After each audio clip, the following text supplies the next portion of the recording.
โ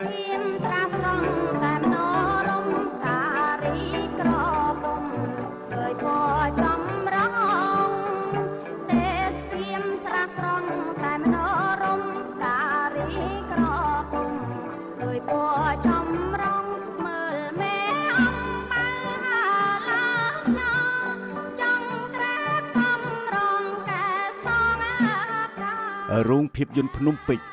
មានកិត្តិយសដោយបានដាក់បញ្ចាំងខ្សែភាពយន្តបុរាណខ្មែររឿងសូរយន្តកុមារ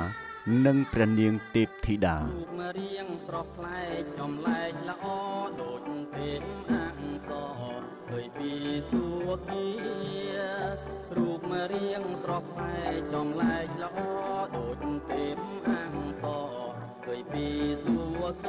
ថាតានាងមកពីឋានណាហានខ្លាលេងស្រាំងឥតអនុញ្ញាតរឿងសូរយន្តកុមារនិងព្រះនាងទេពធីតាផលិតឡើងដោយផលិតកម្មសុវណ្ណគិរីភាពយន្តនៅក្នុងទសវត្សរ៍ទី60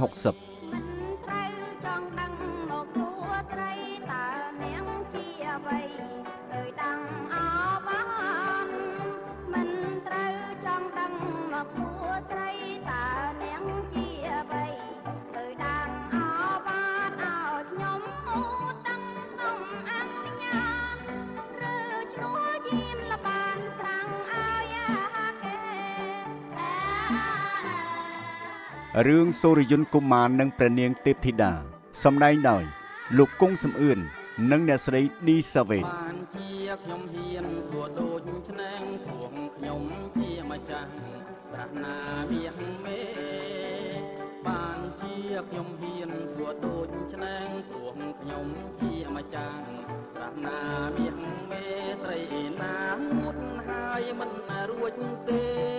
ត្រូវប្រគល់ក្តីស្នេហ៍កិច្ចមិនបាន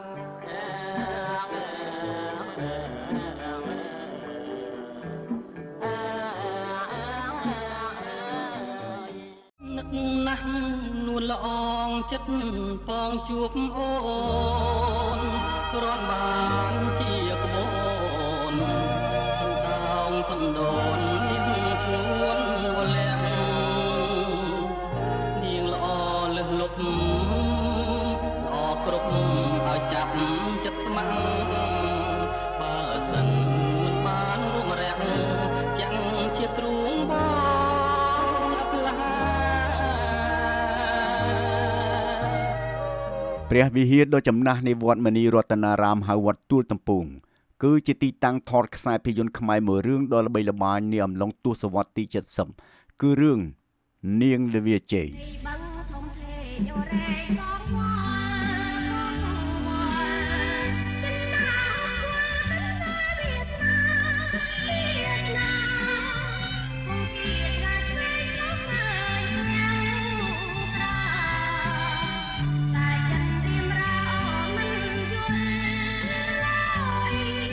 ល្វាជែកនេះណា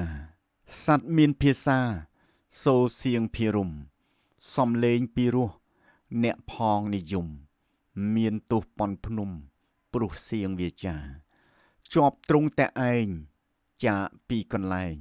ឃ្លាតឆ្ងាយសង្សារព្រួយចិត្តរាល់ថ្ងៃស្ទើរខ្សែជីវ៉ាទោសកើតដោយសារគេចោមស្រឡាញ់គុំស្រទូចតនអូននាងគុំកិន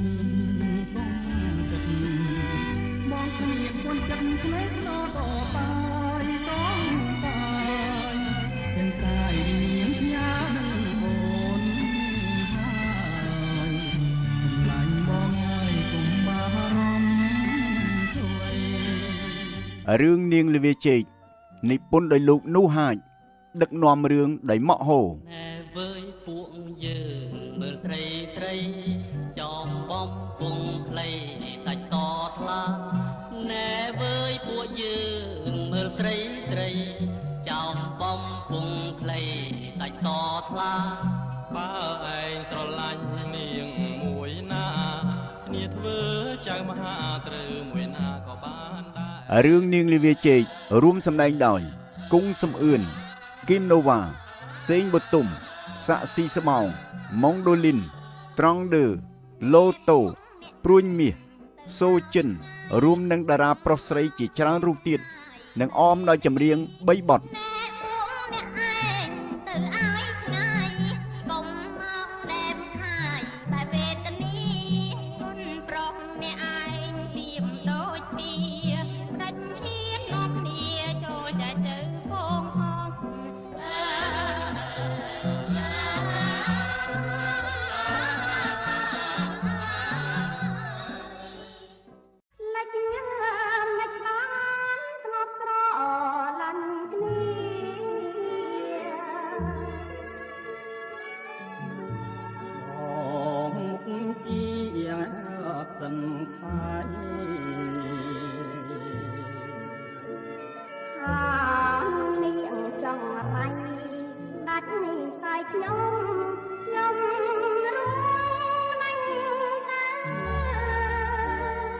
ថ្ងៃនេះ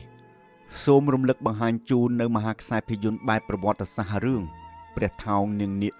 ដែលមហាជនខ្មែរនៅតែចងចាំមិនអាចបំភ្លេចបានខ្សែភាពយន្តរឿងព្រះថោងនាងនាគគឺជាស្នាដៃដ៏វិចិត្រអស្ចារ្យហើយបានផលិតដោយសហផលិតកម្មពីររួមគ្នាគឺផលិតកម្មសូរិយានិងផលិតកម្មវ៉ាន់ច័ន្ទភាពយន្តដឹកនាំរឿងដោយផលិតករឡាយងួនហេងបានធ្វើឲ្យមហាទស្សនិកជនខ្មែររំជួលចិត្តស្ញើចសរសើរនិងចងចាំមិនអាចបំភ្លេចបាននៅស្នាដៃបែបព្រេងនិទានជាប្រវត្តិសាស្ត្រមួយនេះ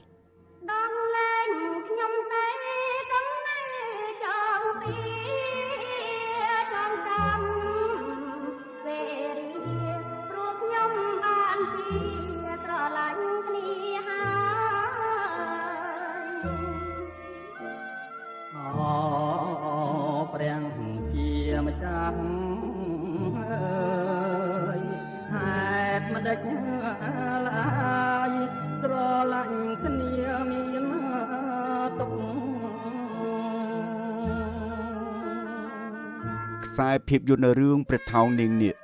រួមប្រជុំសម្ដែងដោយតារាល្បីៗនៃព្រះរាជាណាចក្រកម្ពុជា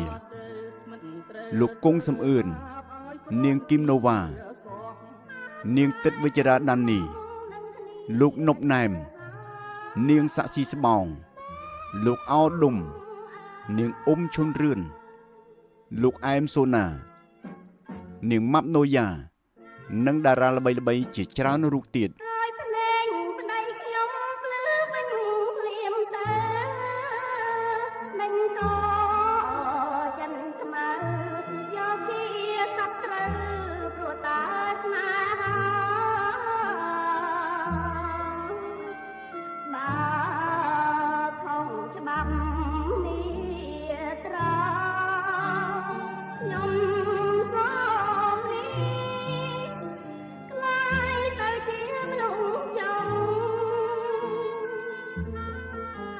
ខ្សែភាពយន្តរឿងព្រះថោងនាងនាគអមដោយចម្រៀងចំនួន4បទយ៉ាងពិរោះរណ្ដំចិត្តដែលជាស្នាដៃនិពន្ធបទភ្លេងនិងទំនុកច្រៀងដោយលោកវ៉យហូសម្រួលតន្ត្រីដោយលោកអ៊ុំអ៊ួនច្រៀងដោយលោកស៊ិនស៊ីសមុទ្រនិងអ្នកនាងរស់សេរីសុទ្ធា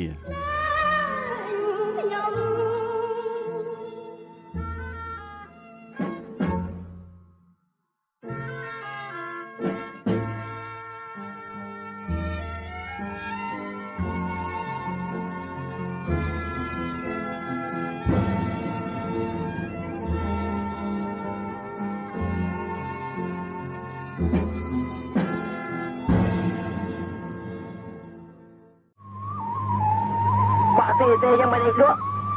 ក្នុងខុយហ្មងណាចេះដឹងចិត្តប្តីស្អាតហ្មងចាំអួតថាឯងស្រឡាញ់ប្តីពៅទេវីបានសម្ដែងជាតួអង្គស្ត្រីគ្រប់លក្ខលេបថ្មលេបគ្រោះនៅក្នុងខ្សែភាពយន្តខ្មែររឿងព្រះធនវង្សនាងពៅដែលផលិតឡើងក្នុងឆ្នាំ1960បកផងណាតារាភាពយន្តពៅទេវីគឺជាតារាភាពយន្តដ៏ល្បីល្បាញមួយរូបក្នុងសម័យយុគមាស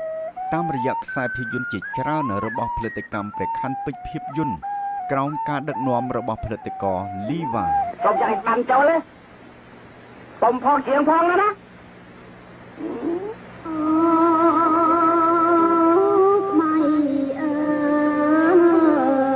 យអើ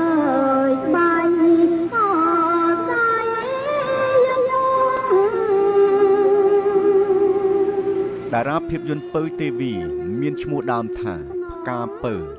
មានស្រុកកំណើតនៅទឹកដីខេត្តស្វាយរៀងហើយបានប្រឡូកក្នុងវិស័យភាពយន្តក្រោយពេលដែលរៀបការជាមួយនឹងផលិតករលីវ៉ា ទេវតាទៅណាអស់ហើយខ្ញុំក៏បានប្រកបឲ្យប្រធានវងពិសោធន៍ចិត្តខ្ញុំពើមិនចេះចំអញ្ចឹងហ៎ក្រាបទូលទូអូនខ្ញុំត្រង់តើនាំនេះបកឡាទៅជួយខ្ញុំពើផងผมនោះទេខ្ញុំពើបែកទ្រូងស្លាប់ឥឡូវហើយយកសារនេះទៅថ្វាយប្របាទសមលរាជ រឿងព្រះធនវង្សនាងពៅសម្ដែងដោយជាយុទ្ធថននិងពៅទេវីនឹងរួមប្រជុំដោយតារាប្រុសស្រីជាច្រើនរូបទៀត